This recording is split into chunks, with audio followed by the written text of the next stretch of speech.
Hello, good evening, and a very warm welcome to Rangers Radio.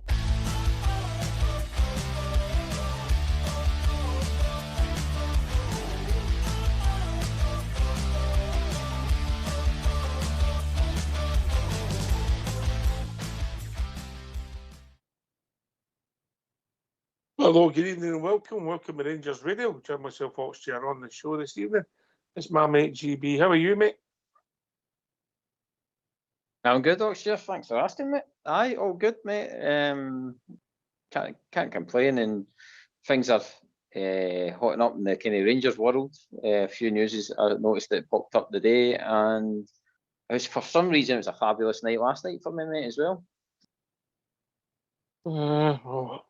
Yeah. Well, aye. Good to hear you're doing well, mate.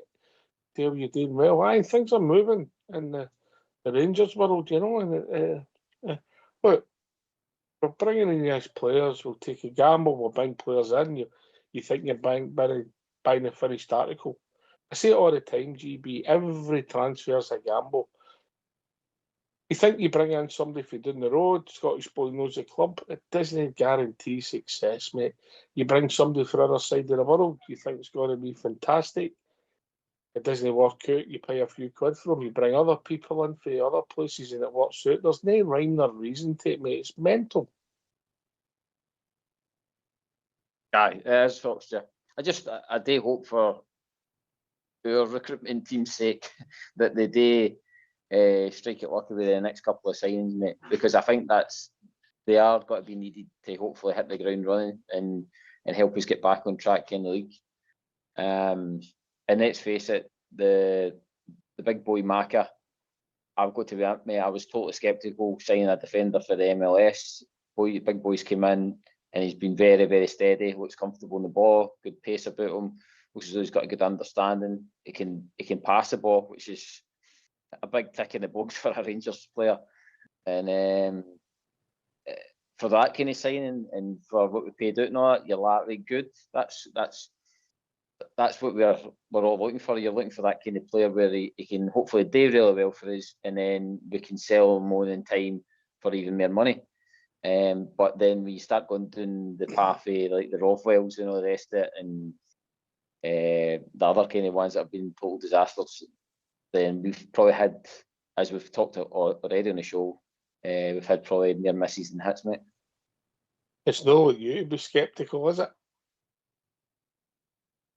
No, I think I'm very sceptical because how we've got evidence here, haven't we? That's the thing. I think that's your eyes have seen it. Yeah. Who's the biggest letdown for you, mate? In the last few years, at players you thought, yeah, he's okay. I'm glad we signed him. Who's been the one that's maybe been the biggest flop in your eyes, mate? Oh, Ramsey, mate. Ramsey. I honestly, please, mate. Mind your language on here. You know I don't like that word. I know, but that's what I'm saying. That it's one name that just jumped straight out at me. Him. And probably in more recent times, maybe Danilo a wee bit as well. Like, I know he didn't really come with like a big name or anything like that, but started well when you're like, I think we're onto something here. And unfortunately, injury plagued them and just never really lit it up. You know what I mean? But I mean, for big signing wise, like he obviously that man that I mentioned there was right up there. I thought at the time that was the changing moment, and to be honest, when he scored his Old Firm goal, I was like, oh well, he's arrived. You know what I mean? And thought he was going to be a game changer in the midfield, mate. But sadly, I think that's just a lot of things worked against it for that one. I just, there's been a lot, mate. There's been a lot, and if I'm honest, mine's just sort of low key in a bit. When and I've mentioned it only in the past, mate. When we brought Joe Rothwell in last year, and I went and I said, right, okay, I thought it was going to be a good fit for this experience, keep it neat and tidy, and improve us in there. He's a wee bit of guile without being, you know, he obviously wasn't the youngest, but man, the sort of day one, there's been others as well. And if I'm honest, when we got Big Chermiti last year at the start when we first seen him. I went, wow. The money was spent on him for potential, does they look? But then from January onwards, he made his sort of eat my words. So some players take time, some don't, some hit the ground running. Us as fans, mate, always want them to hit the ground running, the new players are. Aye, you could probably chuck a nigga man to that as well.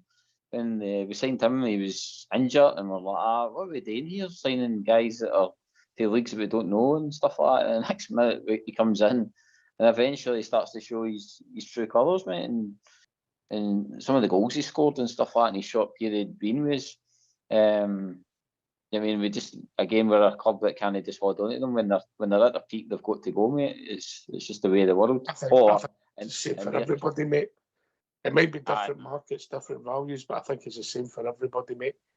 You know, if you're sitting with Arsenal and somebody comes in, they're sniffing at one of their players and it's a key player, he's got 2 years left in his contract, you're paying him maybe £200,000 a week, somebody comes in £100 million, people will have to think about it, mate. Everybody's a selling club now, even the big clubs, mate, because they just can't gamble and being stung with these footballers, mate.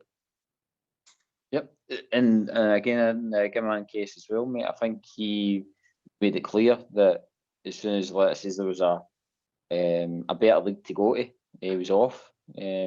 So again, it's very hard for us to keep a player when our league gets turned as well. You know, so, but you know my take on that, mate. You know my take on that. As soon as they want to go, I get rid of them as best they can, make the best deal for our club and move on.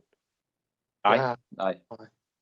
Even if it, like you say, Zox, if it's just a break even, I mean, in that sense, it's got to work obviously for the club. We can't just give away players and stuff like that. But there's nothing worse than a Matondo, for example, hanging about your club, draining wages. He's another one that was a total letdown as well.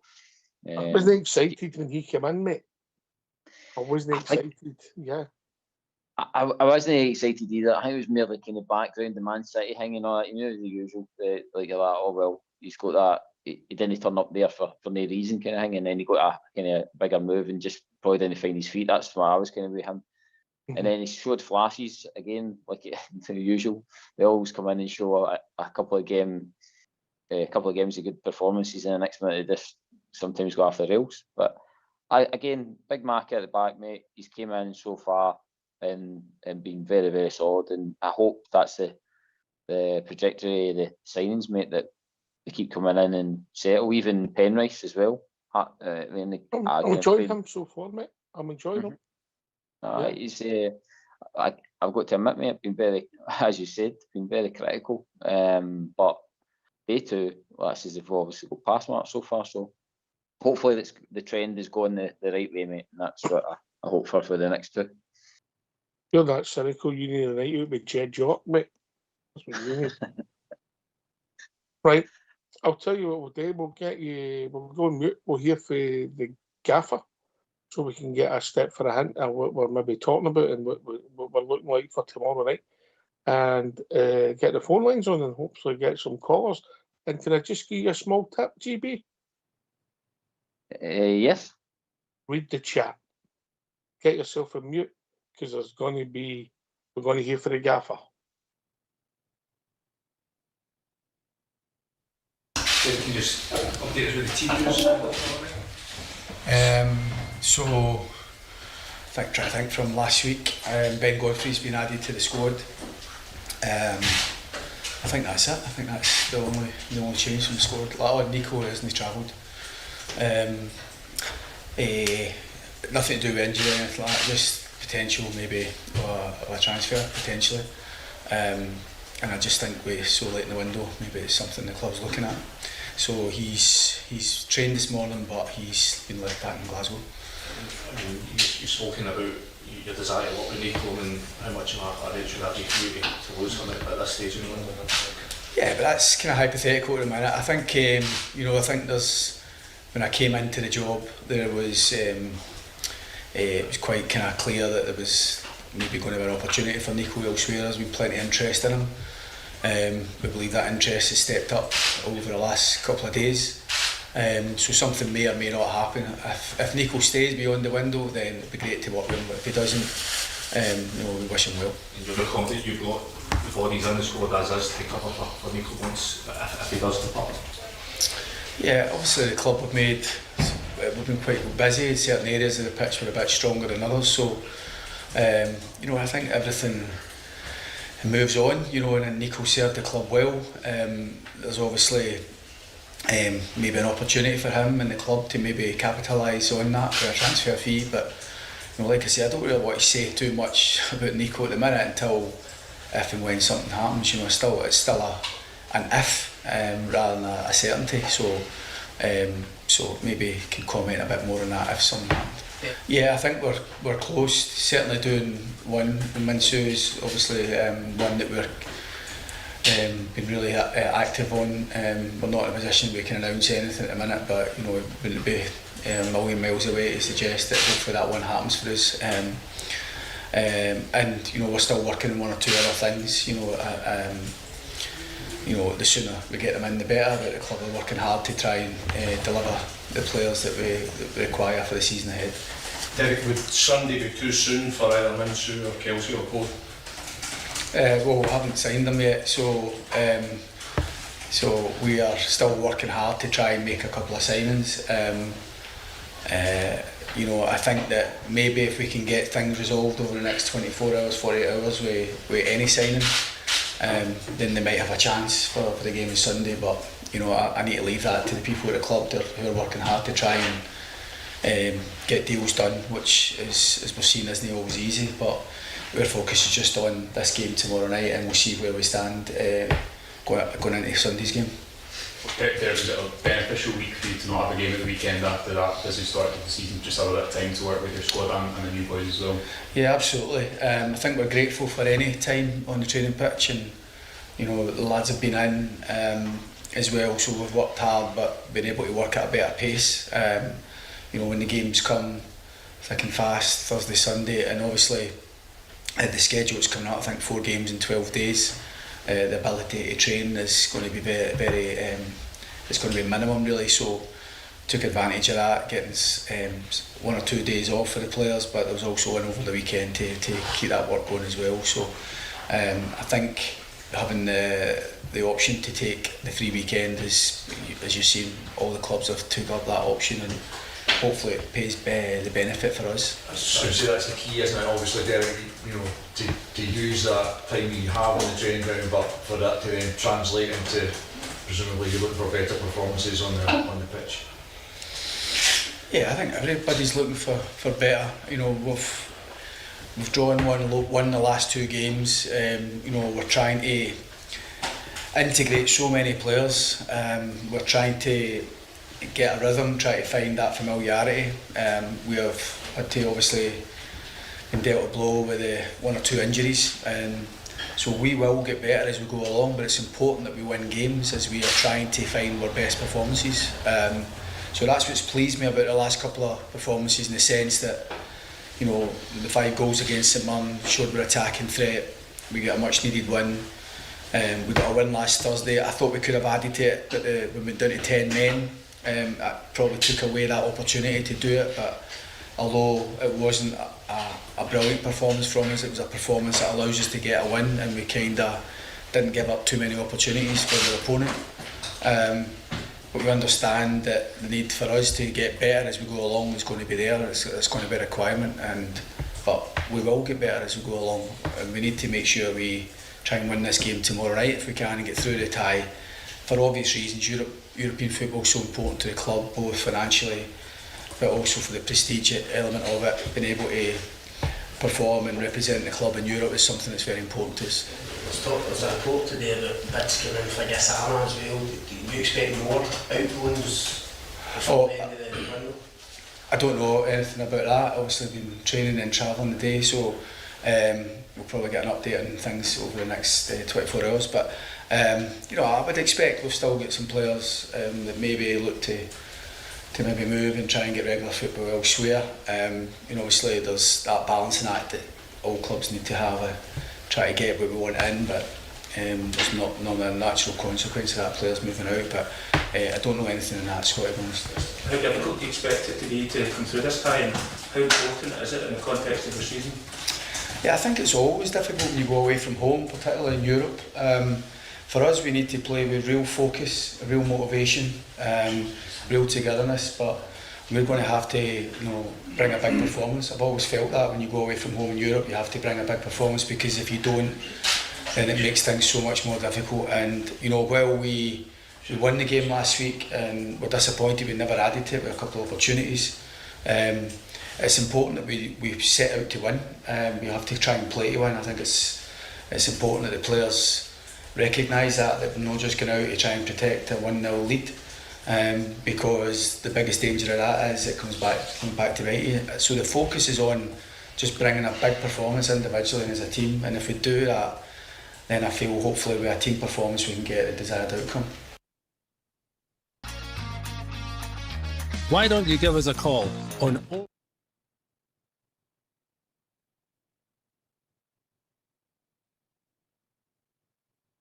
All right, thanks for that, Fox. 0141 356 1972. So there's the story, mate, and I think a lot of grab the headlines will be Nico Raskin. I don't think anybody's surprised, GB. No, it's just been the kind of talk of the summer. I did think right enough when he came back and he was getting put back into the fold with the team and stuff like that. Didn't think thought any deals were got to be dead in the water, but after that St Mirren game, then something must have ramped up obviously in his camp, and then let us he's I think the club's protected it and he's protected it. So if there's something decent on the table, we've got to take it. I mean, because time has taken on with his contract and stuff like that. And I think you said before, mate, his pedigree's at its best now to sell on, mate. So I'm cool with it, to be honest. We've got plenty of midfielders to fill that position anyway, the new.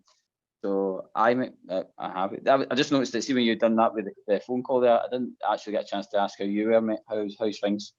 Knackered, mate. Absolutely knackered. I woke up at, I don't know why, but I woke up at 1:05, mate, and I just couldn't get back to sleep last night.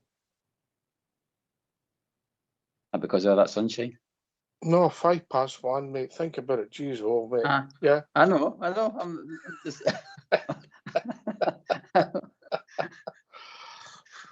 I'm with you, mate. That's how I said I had a fantastic night last night for some reason.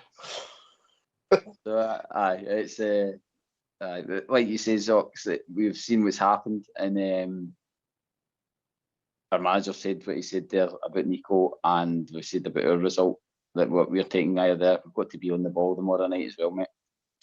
Aye, look, Nico Raskin, we get a good price for him. Go with our best wishes. Rangers Football Club goes from strength to strength, mate, and he'll go just be another ex-player, mate. Has he been a success at Rangers? Over a piece, I suppose he has been. How many medals has he won? That's the question, mate. Yeah.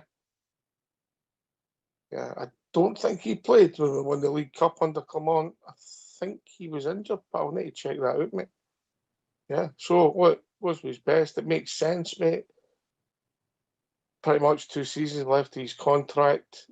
Moved into his last year, you're gambling. His stock might fall, he might get injured. That would never happen to a player that was getting interest with us. But look, I think it makes sense, mate, if the deal's right. Aye, and to be fair, he came off the back of a good World Cup as well. Aye. I mean, so we're never going to get that chance, I don't think, again, to kind of promote that when we're trying to sell a player. I mean, so we've got to, well, hopefully the day we signings in the future, but as it stands now with Nico, I don't think let's see where his contract's sitting, ages it and stuff like that, then but there's no better opportunity to try and maximise our profit, mate. Would you sell? Aye, I would, mate. Aye, I think we need a freshness in there. He puts out fires for us and stuff like that, and at times he's had great performances, like the Falkirk one where he kind of dragged us back into a game in that second half. But I think that midfield's needing freshened up a bit, mate.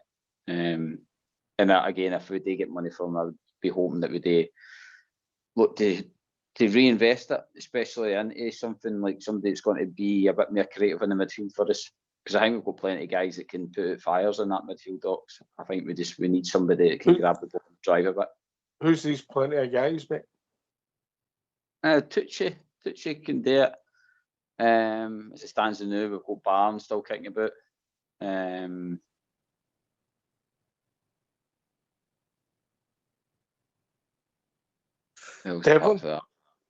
Devlin, aye, yep, Devlin as well. Aye. So, like, again, we've got muchness there. We've got Sterling that can do that position. You've treated him to be good in that position. Also, if you play any of the three guys at the moment in time, you're weakening your team. So whether the boy Neil can replicate and take up some of his good minutes for one game last week and improve, and add good performances consistently going forward.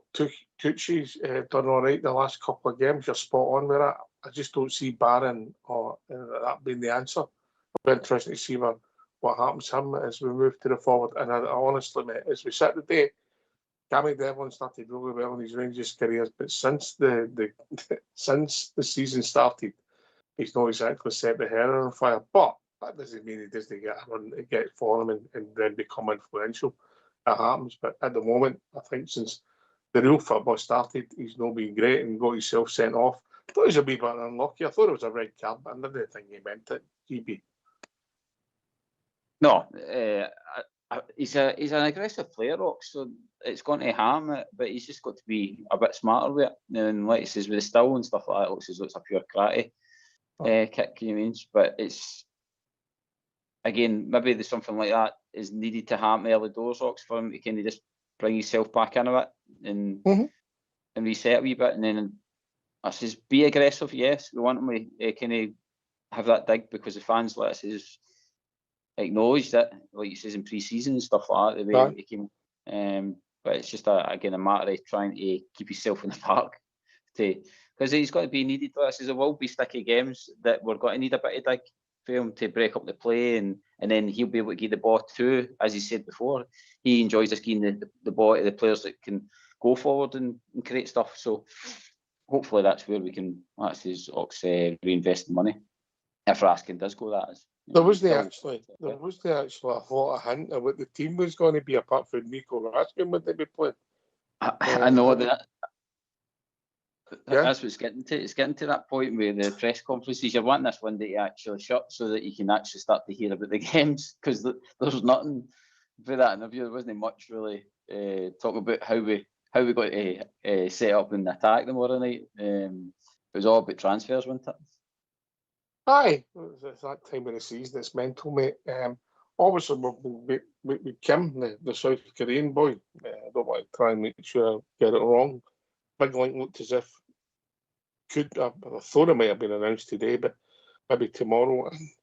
And Kevin Kelsey was strongly linked for no a done deal yet, but it looks promising. Well, if I'm honest, mate, I've looked at some of their stats. I know where we are, mate, and we'll see where it takes us. I don't want to judge before they're in the door and I've seen them play a game of football, mate. You can look at YouTube, you can look at some of these stats.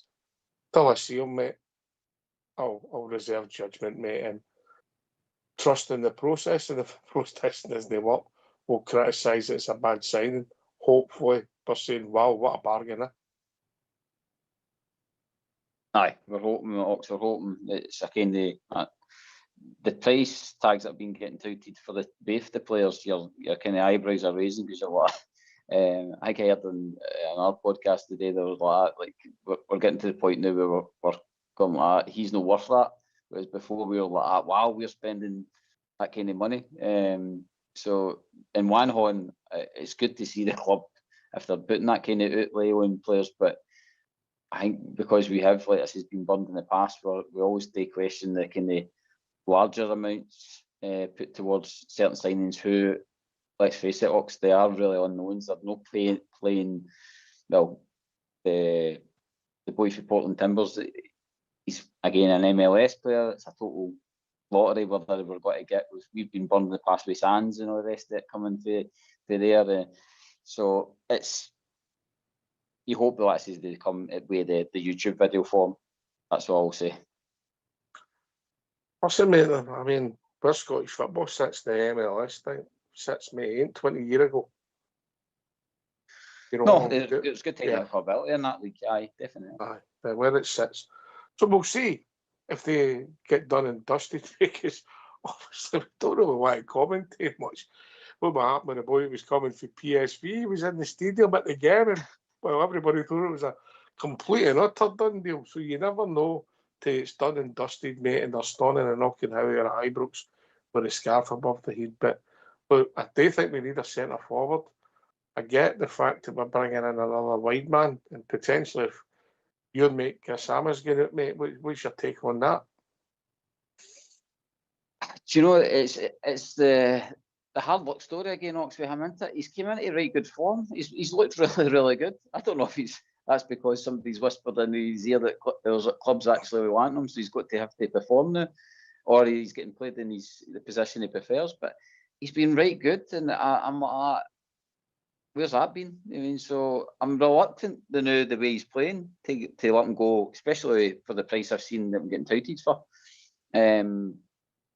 But what I would say is, again, if we've got players lined up that can come in and replace Gassama, and they think it's got to be better quality, then I'm fine with it. You know what I mean? But what you don't want to do is you don't want to replace Gassama with somebody that's no giving you what Gassama's already giving you, which is being a dangerous player in the box in the Ox. You don't want to go back to that kind of where you sign a winger that can't beat a man.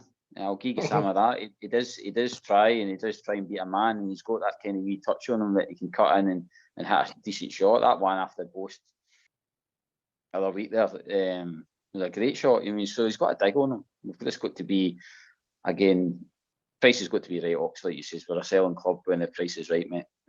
So as I said, everybody is, mate, in reality. But what I will say is, look, it was rumoured, sort of speculated, whatever you want to say, that Monaco offered 10 million for him, and I don't know the details of his contract and if there's any sell-on clause to Sheffield Wednesday, because it was a quick deal. I don't know that. I've not got any of that. So if that's the number, mate, and we've got an replacement with that, I don't know if I could confidently hang my hat on Gassama. What I will say, he's definitely got ability and he's going to give you moments. And he done that last year, particularly this time of the year. And then his numbers were really atrocious for about October, right to the end of the season, mate. You know, because he did play a lot of football for us. He was consistent in his appearance. So I just don't feel as if I would be that confident in Gassama. He might make me my words tonight, mate. He might play the night and have an outstanding game, but consistently, I don't feel it. But you never know, mate. People can meet your words sometimes, yeah.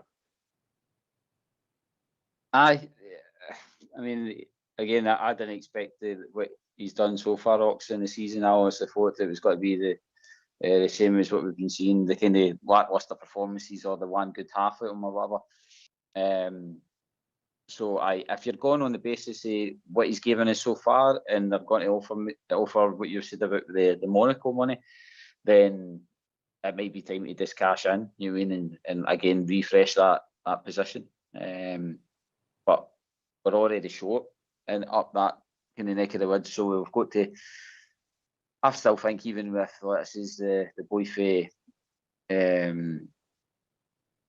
what do you call it? Is it Girona? If he's going to come in, I still think that we're going to need another winger on top of that, Ox. I think we need a centre half, mate. I think we need that. And that if we can put that into the wish basket and all. But I still think. No, it was very remiss of me at the start of the show, mate. Very, very remiss of me. To congratulate Scott Jamieson for winning the big tournament up the Trumps course at the weekend, mate. Good blue nose. Well done, mate. There you go. See, you're passing on all this knowledge. I didn't even know. I mean, you're always watching the sport, Ox. You always keep all the listeners up to date. I'm going to give you a tip, mate. You know me, I like to give tips. And you know, I give you the life coaching free. Some people are charged, but I don't charge you. You know that, yeah? Aye, aye. Yeah, I'm going to tell you what to do. Get off of WhatsApp.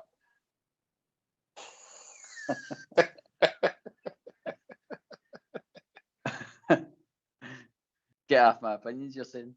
You know what Albert calls the group? What? 3 men and the 4 big babies. I can imagine. Some of the conversations goes on, Albert must be, let's just turn his hair out of it. But aye, well, aye, again, back to your point on the signings in that Ox and Gassama. If they up it a wee bit more, I think it's been 7 million. It's been right as it stands now. Can we replace? Could we spend 7 million now and replace them? I would say no. For what we've kind of been linked with and all that, I don't see a player that's got to come in and gaze what Gassama's gain is plus maybe more. His numbers aren't great, mate. His numbers are great. No, yeah. I know, but for creativeness, I mean, again, Curtis is in his early years. Dakota, it looks decent again, but again, you can't just rely on the two. I mean, we've got to have options, Ox, and if it's with the window shutting soon, we've got to be this ready or actually to move on somebody if we do sell Ox. But I wouldn't be letting them go on the cheap. Yeah. You're going. Listen, the deal's going to be good for both parties, and that's the bit. You have to get it right. Yeah, you have to get it right. And by the way, really, we're not interested in players or having to leave us. We've got to get it right for ourselves. And if we don't think the door's right, we've got to get it right. But I'll tell you what, if somebody wants to leave, and I'd rather get them at the door and move on, mate, because I just think that in a dressing room it doesn't work for you ultimately, mate. You know. No, we've seen it, Ox. I think that could be that a lot of the time we've seen it in even last season and stuff like that when players have been linked and stuff like that. Even Gassama when he was linked in Monaco and that's when his form seemed to go off the rails a bit. Fernandez, look at him this season, the start of the season, the way he's been, and like you say, the tail end of last season as well. When they were getting touted and folk whispering in their ear about what clubs were linked to and all that kind of. It's again, if they're not totally focused, then you can see how it affects the team, Mox. We were sitting in a position where we were ready to have a decent title running, and it totally fell away. And I'm not saying that's down to transfer speculation, but I think sometimes that's the sad thing. I think our club sometimes is, in their minds, a lot of the time used as a stepping stone. Whereas what I'll say about Nico Raskin is he's came in and he's been professional throughout his time. He has gave his all. There's been bad performances. Aye, we're all human with that. But overall, is Nico Raskin been a good signing for Glasgow Rangers for what we spent on him? I would say so. He's been that committed that he has been getting at the armband at times as well. So I'm not saying a lot of people don't really rate the captaincy, but for me, I still do. I think it's an honour to get the captaincy of any team because it shows that you're a bit of a leader within that dressing room. And for Raskin to get to that point, being a foreign player, I think that's a decent enough achievement for him to want to return what we spent on him. So he goes with my best wishes in that side of things. But the rest of them, like I say, with them being very up and down with their form, then it shows the flip side to it. Over the piece, as an individual, he's been a success and developed at the club. We make good money with him, and he's earned our club money and help us go further, go to try and get us to the next level. We'll be grateful, but listen, my mate Southside says that a lot. Once they leave, he doesn't care a jot, mate. Don't even think he looks to see how they go on, and I get that. You know, some people follow him, and some people follow players with other clubs playing in other countries who you want to sign and follow them constantly. Yeah, you know what I mean. You mention them every day and pine for them. Yeah. I don't get it, mate. They only become our player when they stand on the park with a strip on playing for us. Yep. Yep. All right. And like, right. So So, listen, get yourself a mute. See if the callers are ready. Let's hear from you. Why don't you give us a call on 0141 356 1972? It's your show, it's your platform. Let's hear from you.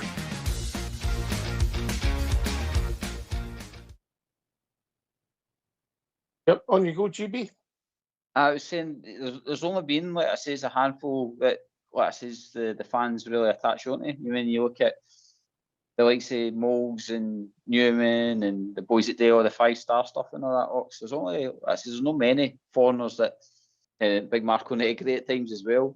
There's only a few that the fans really do like keep an eye on as the years trundle on. And think about all the players that has left, and when we listed them all after all the signings we've made, not many of them that you go, where's he now and what's he doing now? You mean, even to a certain extent is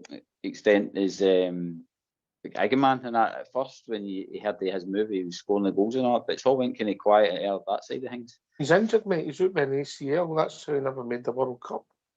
Oh, right, okay. Well, I'm going to give you a tip, mate. Listen to me, mate. I'll give you this free of charge. Yeah, you know what I'm going to tell you, don't you? Read the papers. Yeah. Yeah, mate. You're on the button, mate. I tell you.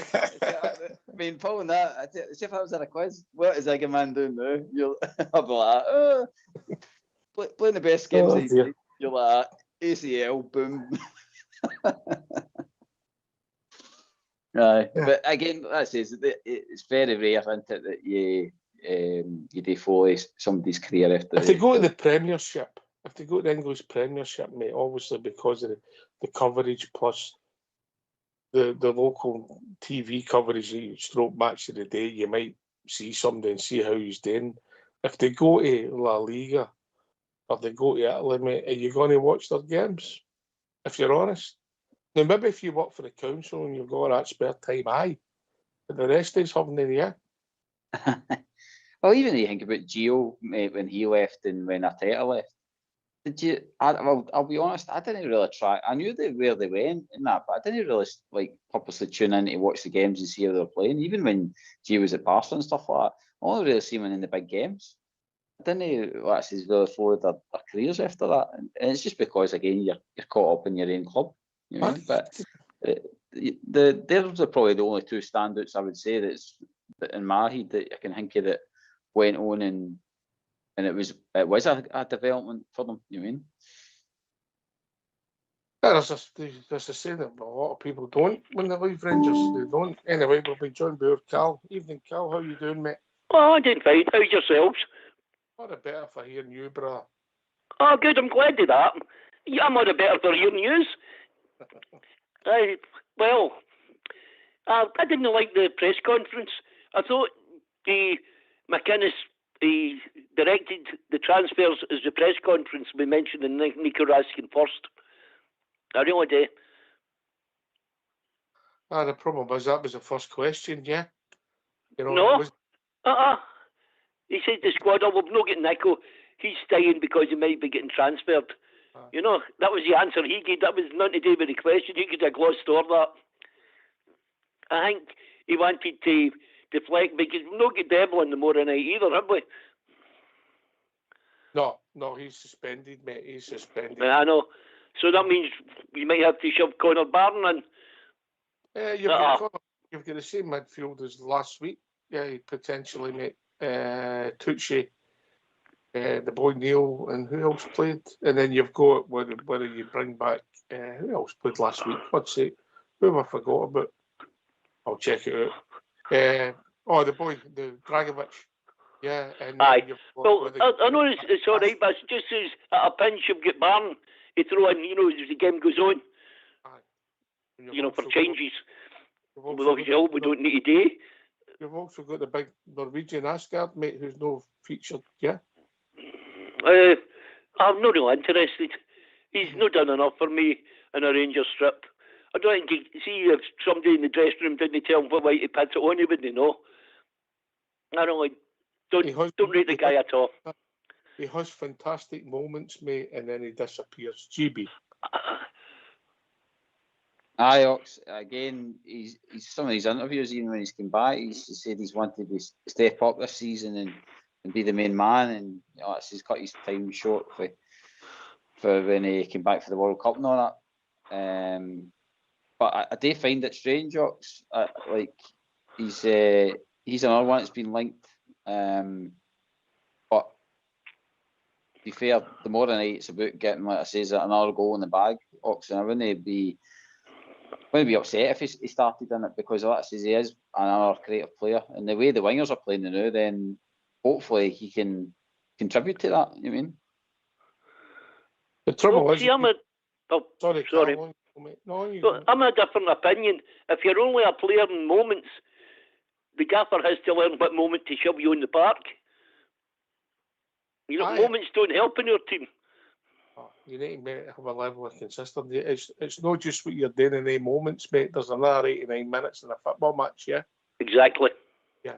What I will say is my problem with Asgard, and I don't doubt his technical ability, is if you're going to play a 4-3-3 or that kind of shape, mate, I don't know where you play him, Carl. I really don't. I don't know either. I really don't know. I never see him really doing anything that you can say, well, he's drifting in it there to get the boys. Never seem to.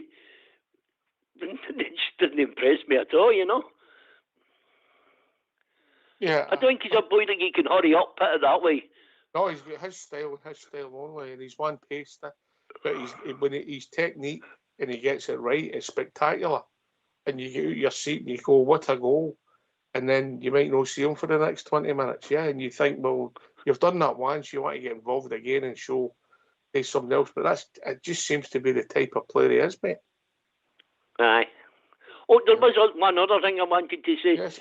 Have you not got a wee bit of a funny feeling that these transfers are getting held up to see if we qualify? Because the other one was away when we dumped into the Europa League, and this one's no done yet.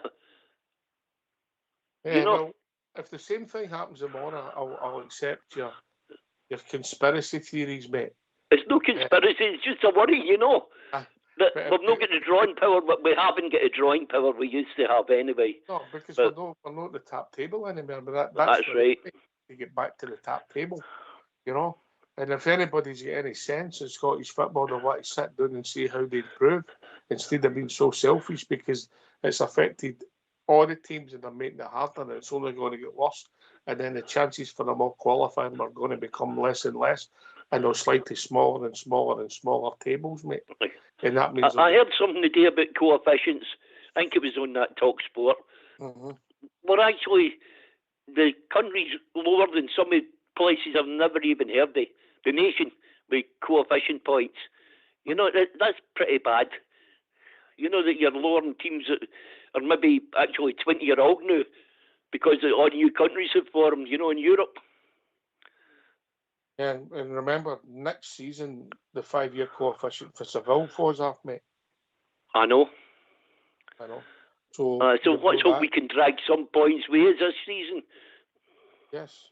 And obviously Hearts have actually qualified and made it through in penalty kicks this evening. So, did they? I don't know. I don't bother about other teams. Even that one last night, I don't bother about. 4-1, 5-1, Celtic boys to score. Yeah, I didn't see any of it. I can't say I didn't chuckle, mate. I chuckle myself, but that's normal. But I just hope I'm not greeting them tomorrow night, you know. It's all about us. It's all about us, Aye. GBM. Talking about all about us, we've been joined by Southside. Evening, Southside. Evening, buddy. How you doing, mate? Comedy gold last night, wasn't it? Absolutely brilliant. The old Tardellis popped out the Champions League. Couldn't be any better. Just when they get a bit big for their boots, I think they're there. They get battered, absolutely battered. It was a good watch.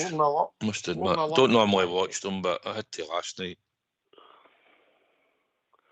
Yes, mate, yes. But, mate, we have to do the business tomorrow night, mate, yeah? Very important than that for us, for our club. Aye. I would, but see how I feel now, I couldn't really care. As long as their delis are out, that's all that mattered, to be perfectly honest. It might do us a favour, giving us a break, actually. But aye, you'd like to think that we'll get through tomorrow night in the group stages.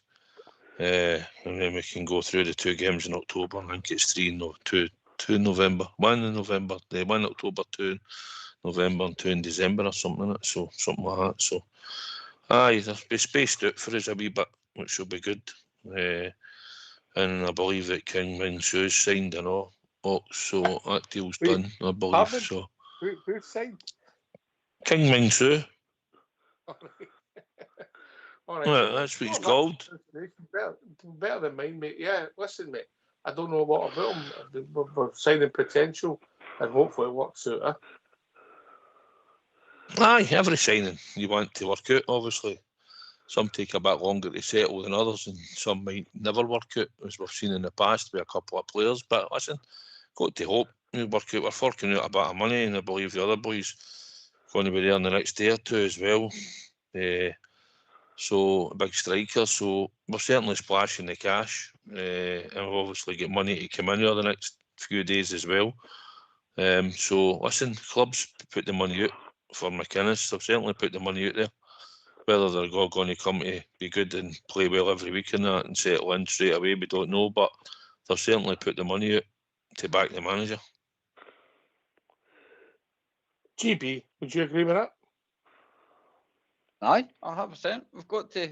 It's the only way we're going to do a title challenge. And then the manager's been asking for his help since the transfer window's open. I mean, and it's proven. I think Ian Carroll said there about the attracting players to us. It seems to be a hard thing now, and it's maybe the more night's going to accelerate that. I says if we get through. I mean, I says a lot of players want to come and play in some sort of European tournament to showcase their talents. So, as your Southside said, it looks as though there's a couple of signings in them, no matter what anyway. But I do think, hopefully, if we do qualify tomorrow night, that it will help accelerate other signings. I think what will help accelerate other signings, mate, is a few bodies getting out the door. Cal? Aye. I don't know how many's went away already, but it must be at least 5 or 6 has gone already, surely. You know, try thinking back by Rami, Antman. That's all I can think of now. Yeah, but or loan signings, you know, you've got to take them up and all. They went back. Aye. Well, the squad's changed dramatically, Southside. Aye, certainly evolving the squad, Carol. You know, we've got Penrice in, who I always liked. He'd be a good backup for Romans and vice versa. They two can fight it out in the left back, make it stronger. Two of them will be good competition. We should be able to alternate them now and again, give them a bit of respite. We've got a bit of cover now on the right-hand side as well. Sterling can stay fit for most of it. He can fight it out. With the boy for Aston Villa. I can't remember his name and it'll come back to me, but aye, we've got a bit of strength there. I'd like to see another centre back come in, if I'm honest, if we could do the deal. Yeah.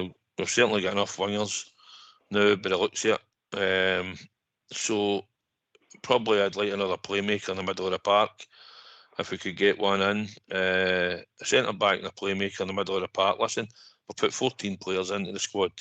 We shouldn't have to do this every season. We should be overloading our team. Next season, when the time comes, we should add it maybe 3-4 players, and that should be a bit to bolster the squad. But we've had to go heavy this season with the amount of players that we've had to replace and the ones that we had in loan and defence and all that we didn't keep. So if we could, listen, I know we're trying to be greedy, but another centre back, a playmaker in the middle of the park, I think what we've done business-wise, hopefully that should be enough to see us get the season. I'd like to think, Carol. So would I. But then again, I couldn't name a centre back. We don't only watch Rangers. You know what I mean? I don't. That's the in Southside. Who's the outs? Raskin. Raskin, Connor, Barron, and I've told you Majowski's no staying. There's no chance Majowski's staying to be 4th choice striker. Hibs have inquired about him, I believe. Hibs inquired about getting him on loan. But I think his destination's a good chance of going to England, with chances of 1 or 2 teams looking at him down in England. But Miovski, I think, will be going. I don't think he's going to stay. I believe that was, for what I heard last season, he wasn't about to be third choice striker. And now he's went down the pecking order to be fourth choice striker, you would imagine now, when Kevin Kelsey comes in. So they're paying a lot of money for him, so he's not going to be sitting on the bench. And obviously when he's on the bench for Shankland's coming on before him, as we've noticed every week. He's a club captain. So Miovski, I think, will leave. And if that's what he wants to do... Does that mean we need another striker in, mate? Because you're not going through with 2.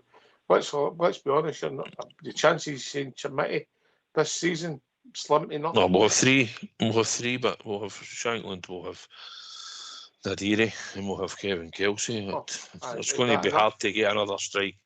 Well, whether it's enough or no, it's going to be hard to get another striker in. So who's going to come into your club and want to sit?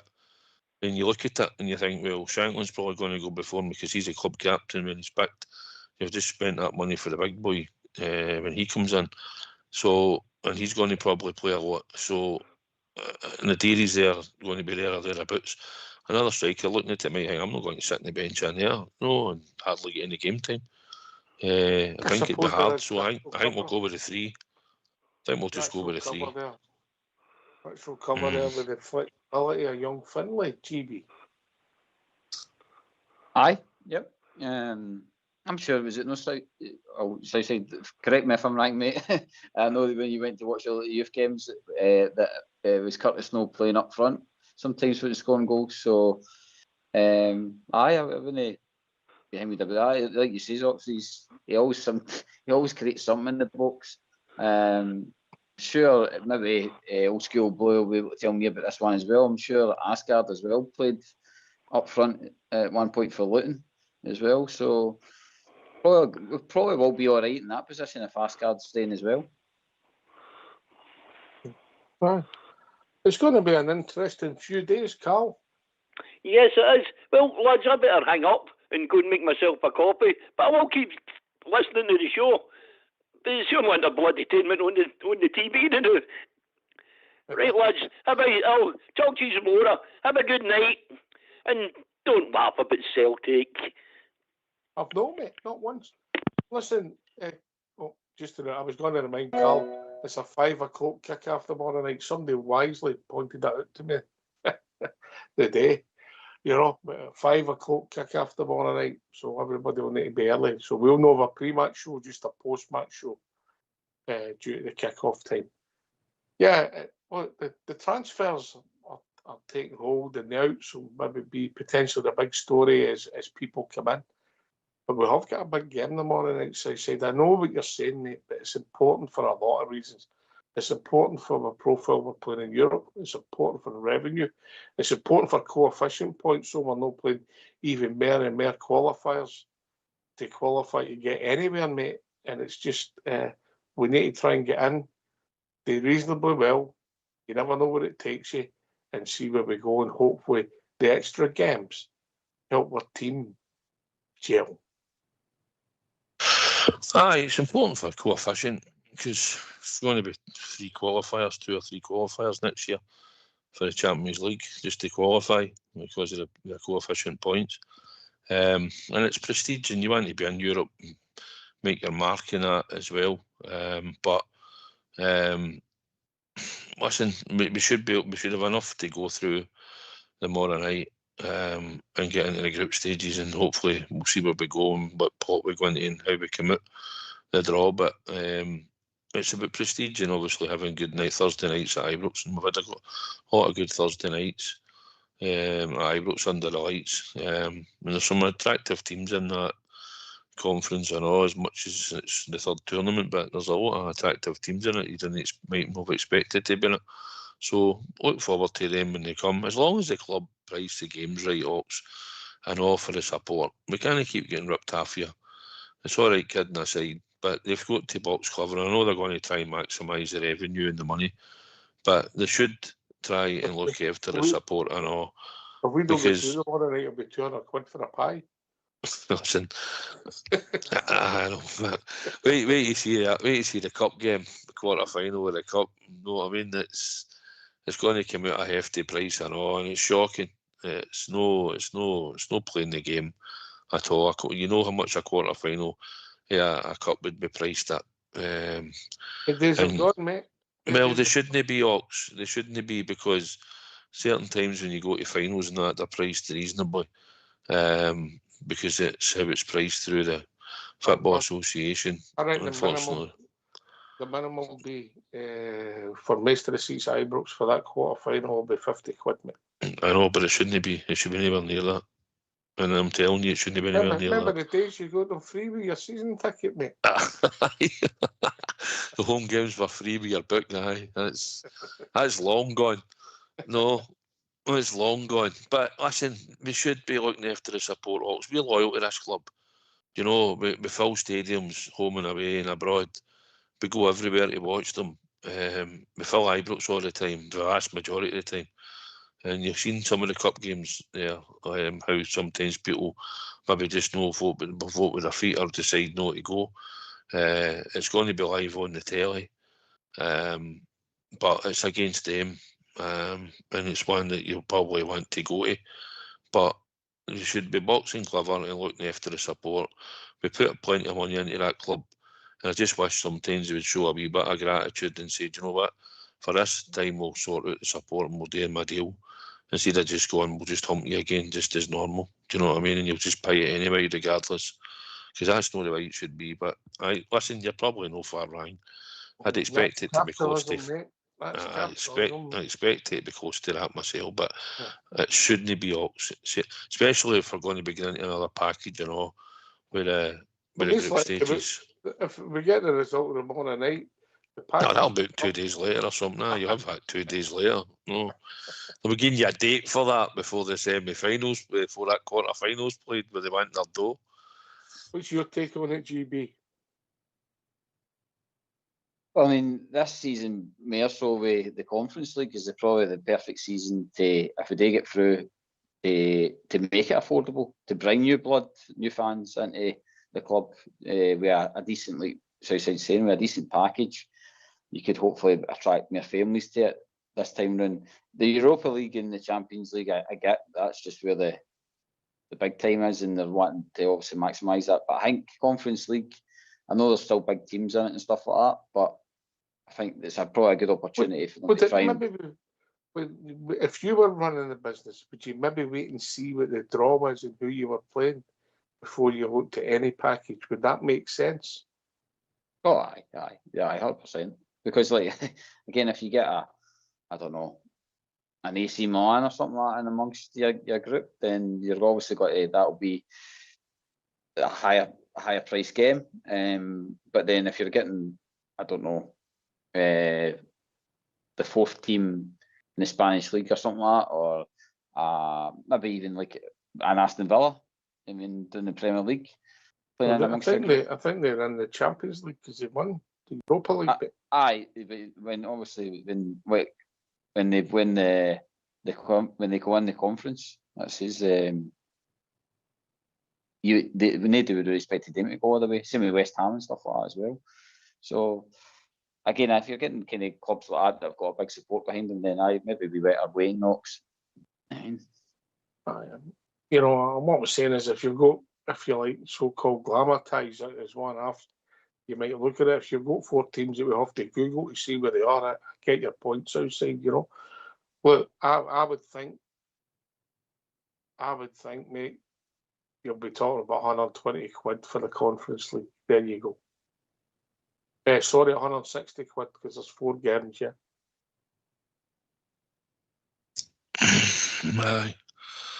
Aye, listen, you're probably not before half it, but it's not right. It's definitely not right. Do you think it should be 200?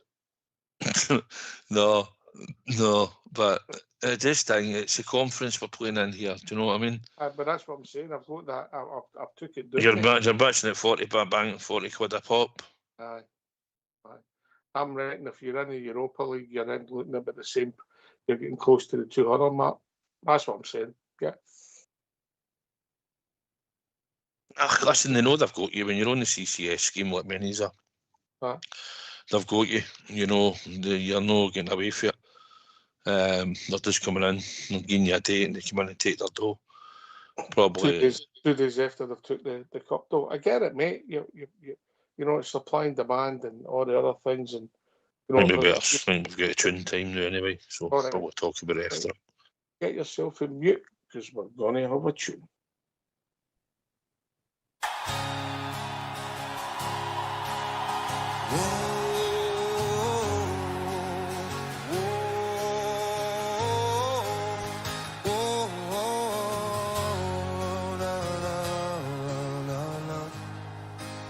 It started down in Flesher's Hall.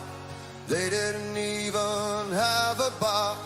Those 4 lads, they gave us all the Rangers we all love.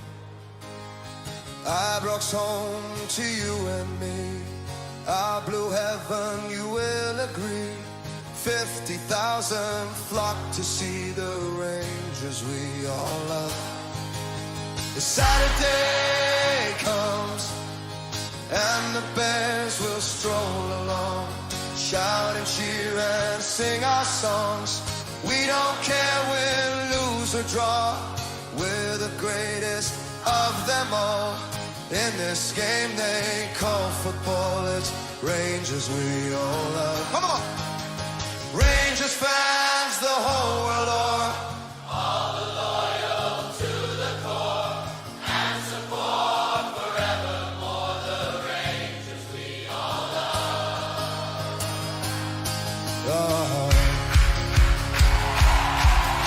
The Saturday comes and the Bears will stroll along, shout and cheer and sing our songs. We don't care win, lose or draw. We're the greatest of them all. In this game they call football, it's Rangers we all love. Rangers fans the whole world o'er, all the loyal to the core, and support forevermore the Rangers we all love. Rangers fans the whole world o'er, all the loyal to the core, and support forevermore the Rangers we all love.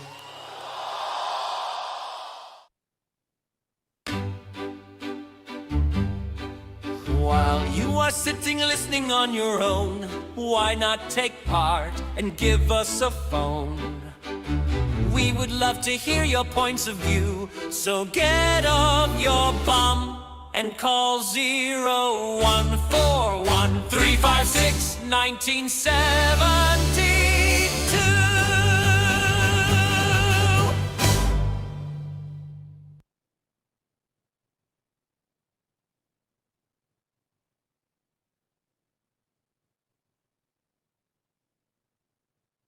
Well, thanks for that, Fox. I like that number. I think that's got a place at the stadium, Southside then, GB. I'm a bit of traditionalist. I like a wee bit more Bloods and Thunder, if I'm honest. But I suppose you have to move into the modern age, but you have to let it go. it's generated stuff. Come on, geez, I know Fox likes it and all that, and I get a bit sick, but prefer a bit of traditional stuff. Like usually is doing better. So it does. So, but aye, if you like it, you like it. Right, well, one each here. We'll let GB have the cast and vote. GB.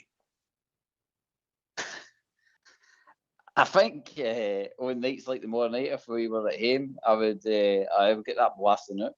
You know what I mean? Because it would get the fans going. I feel we're kind of lacking that Europa League atmosphere. You have to be performing, mate, to get the fans excited. That's what I'm getting at, mate. I think we're desperate to kind of get that feel-good factor nearly in every game. I know it's not going to happen in the league games because all at the time we're battling against farmers and stuff like that. But I think what it says, if the team can start performing, then it can go a long way. What it says, you bang a tune on, the fans will follow you anywhere. You know what I mean? It's even when you're sitting probably drinking like Southside in the street, and away in a wee Euro trip or something like that. If that song was getting sang about, then everybody would be in about it. You know what I mean? So it's.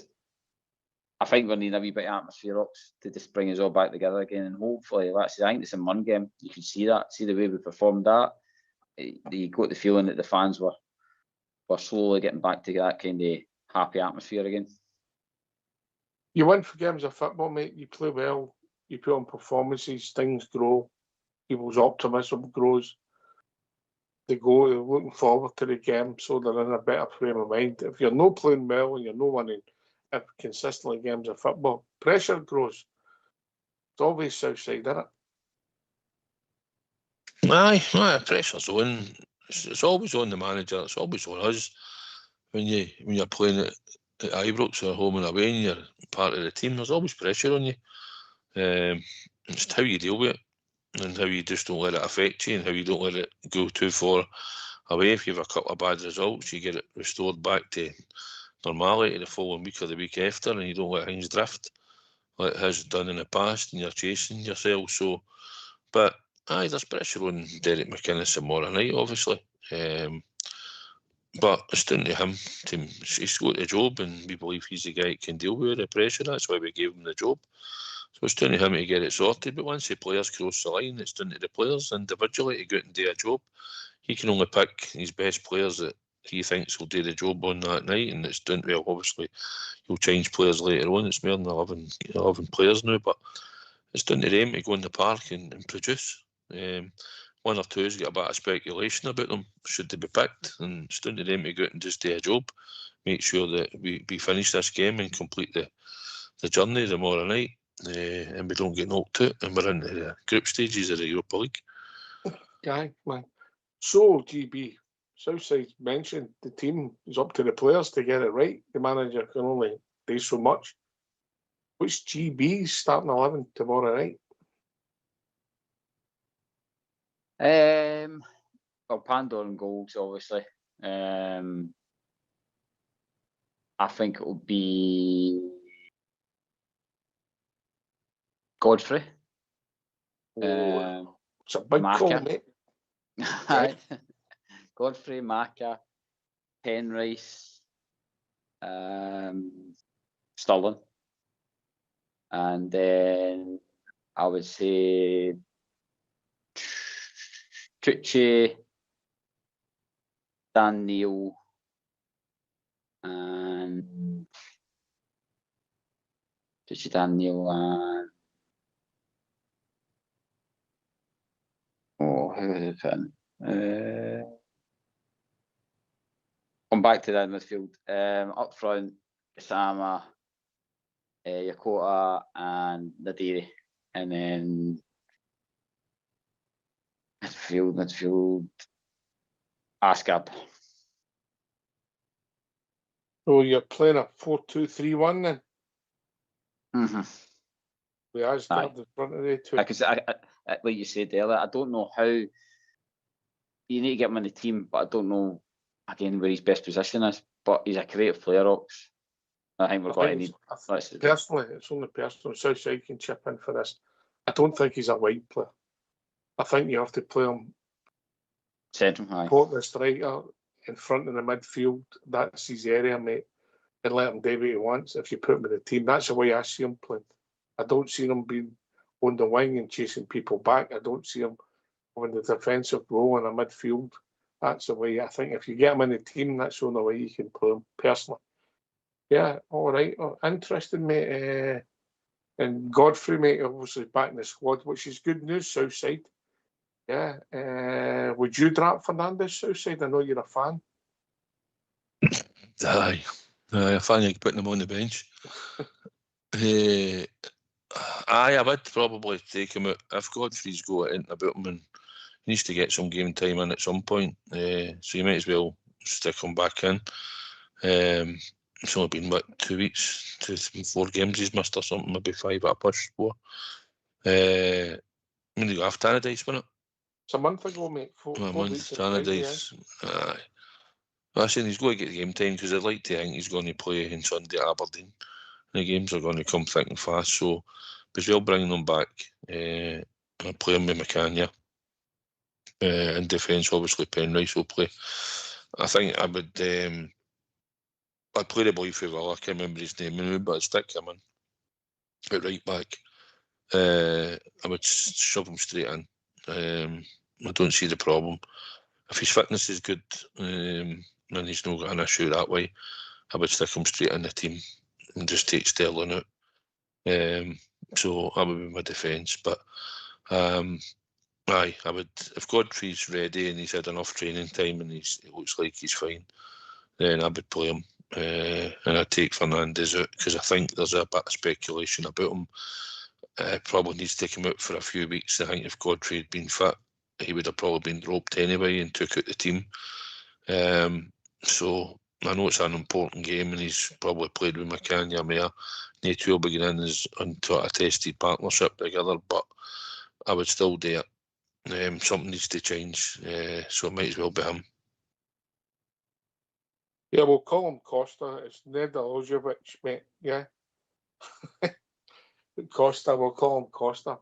Interested to see if he starts. Costa's good for me. Yeah. I know you like a Costa South Side, yeah, but his cameo in the last 5 minutes last week, he showed he had a bit of pace. I don't know if he's good defensively, we've not seen enough of him, but we brought him in for a reason, and he is a right back. So it'll be interesting, mate. And then I think Sterling's been pretty steady the last 2 games without being outstanding. You know, and he actually played 3 games in a week, which surprised a lot of people. GB, yeah.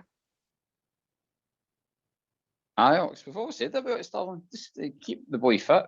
And I agree with you with the performances. He's been kind of under the radar because how like Penrice has performed and like his Gassama's came out of nowhere with form, so like other folk have kind of took the headlines. But to be fair to Sterling, like when he has played, he's been pretty steady. Aye, particularly the last 2 games. Before that, Close is great, but I think he's been okay the last 2 games.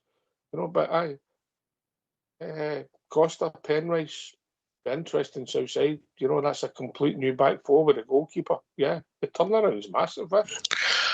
Aye, well, listen, we got the deal done for the right back. What's the point of hanging about and no playing him? It's an important game. He should be in the team. We bought him, we probably trust him, and I would just stick him in. He might go with Sterling because he's had more game time and he's been playing there. He might, and they could always bring him on, I suppose, later on if Sterling has to come off or he wants to change something later on. But I would go with him. We've went out of our way to get him. And if Fenton did go wrong tomorrow, then you'd be like, what was the point of rushing him through to get him here if you're not going to play him? We've rushed it through to get him here, so we might as well play him up. He's about 6'3", 6'4", 6'3", and he also showed a good bit of pace and a wee turn of pace for the short time that we've seen him. I would just put him in. I don't see an issue with it at all.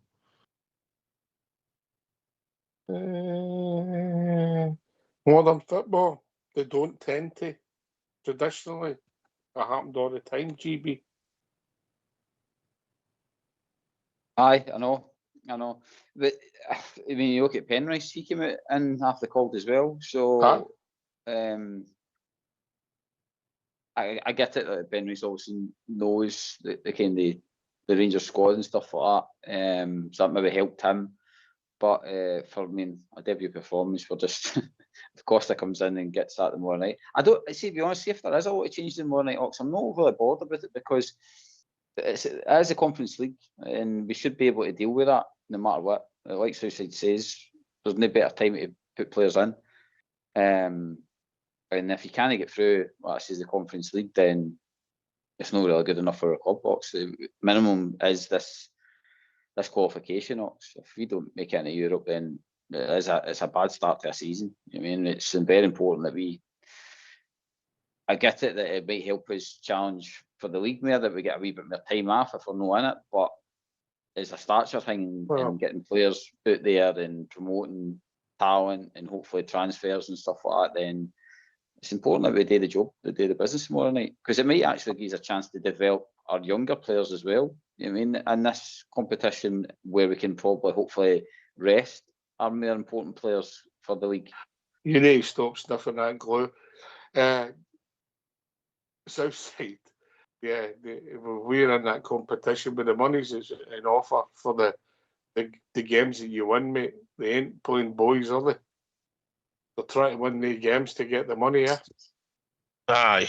I know it's not a lot, but still money to be played for, and wins you're going to rack up. It's pretty similar to the Europa League. And if you win a game more in the Conference League, you could arguably end up with the same dough. Aye. I know you play 2 less games or something, didn't you? Aye. It's pretty, but you have to win the games, remember? Aye.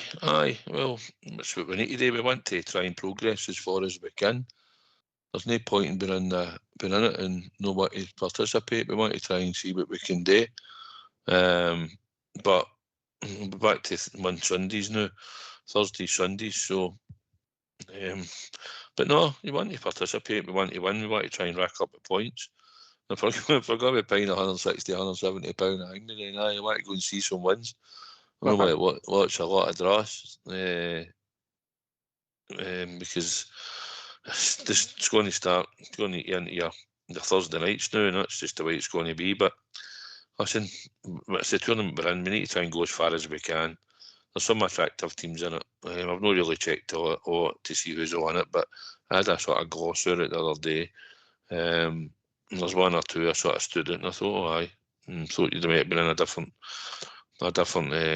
league, or Champions League even, or even in the Europa League. I'm surprised they were in the conference, a couple of teams that showed up in it. But listen, it's there to be got, and listen, if we can go deep in the competition, then you can start to believe we might see another European final again, which we all thought we wouldn't have seen another one after Manchester. It'd take a good while. We got to Seville, so you never know. We'll just see how far we can go in the competition, where it takes us. Right. Well, mate, you're right. You never know. You know, obviously, we wouldn't be favourites for this competition. Let's be honest. You know where we are this now. But if you get it, you want to go to the group stages, and you're right. Then you never know. You know, and it'll be. You know, all the people don't want to go for the first round. They might be on the phone looking for tickets. That would never happen outside for it. Nah, my phone never goes anybody asking me for a ticket. That's because you're too busy on the phone trying to get tickets. GB.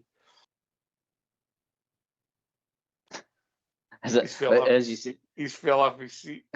It's amazing when the team starts playing well. This is everybody's wanting to go and see them. You mean it's the thing. It's the same when we were going to Seville. This is like everybody was selling motors and hoosies and all that to try and get there. They just to get to see it. You mean, because we know how precious it is, like how hard it is for where we are in our league and stuff like that to even get close to this now, considering what we're battling against with finances and stuff like that. Now I know we're all right in that sense with what we've got as a consortium now and all that, but end of the day, it's these other teams have been running these competitions a lot longer than us, picking up the dough.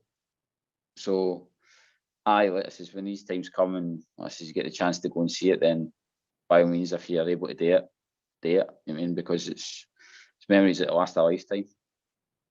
Well, they should say that. It was about 3 days in Seville, I can't remember, but that's another story.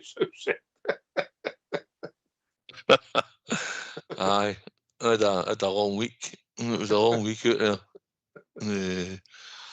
But aye, listen, when you get there, you can't forget the night against Leipzig at Ibrox. You know, you think back to that night when you're there. It was unbelievable. You know, the scenes at the end, magical. The whole place in uproar, people greeting and everything. And I'll be honest, when I went to Manchester, I never thought I'd see another European final. If I'm honest, I thought it'd take quite a while, maybe not even in my lifetime. You know how people get emotional, mate? They think about other people and people are not there. Aye, I get that. It was that way, but it was just like you just didn't think you thought it maybe take a while to get to another European final. You know how hard that is, the way it's done now. Everything's stacked against us usually with the money for the other teams and that, and when you try to achieve in Europe. But that night at Ibrox against Leipzig, you know, you can think it just comes straight back. I can see flashbacks straight away. I can pick many a thing happening in my head that I can remember seeing happening on the park and all that. The atmosphere, everybody was just going absolutely radio rental, and the noise levels were astronomical. And then obviously you've got to, like you say, we all take the trip to Seville. And you've got that experience, but at the end of the day, it's twice we've been to a final, twice we've not won it, and it's so maybe if we can get to another one, maybe we'll be third time lucky, because I'd like to see us win one, if I'm honest, and it was a sore one and penalty kicks, but when we're up against the Germans that night, I was hoping McGregor might pull off a save, but you know what it's like when you're playing the Germans, they're usually quite efficient at penalties, so it was what it was, and it's just unfortunate. We never really turned up till late in the game, really. We should have had a go, and the same in Manchester when we were down there. We never done ourselves justice. I know we played a certain style to get there, but when we get to the final, we should just have went all out and had a go. And if you're good enough on the night and on the day, you'll get it, you win it. You know, and Manchester was another one where we didn't apply ourselves right until near the end, and Walter tried to fling on Boyd and Novo and all that, but we should have started with at least one or two of them on the park earlier. It might have been a different result, but that's what it's all about, Ox. Is we've seen the book as Davy had brought out, the nearly men, and twice we've been there in my lifetime. We've been the nearly men again, you know, so hopefully if we can get to another one, we'll be third time lucky.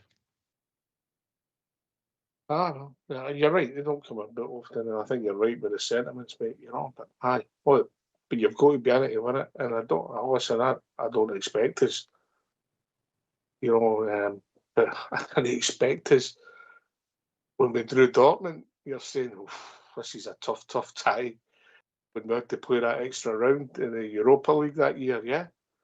You know, we didn't get off in a good start in that competition, and, you know, there was a lot of X, Y's and Z's, but look, you never know. You never know. GB, this squad, you mentioned your back four. Southside mentioned his right back. You had Sterling and he didn't. You both, you know, just looking at the back, including the goalkeeper, the transformation has been massive, mate, massive.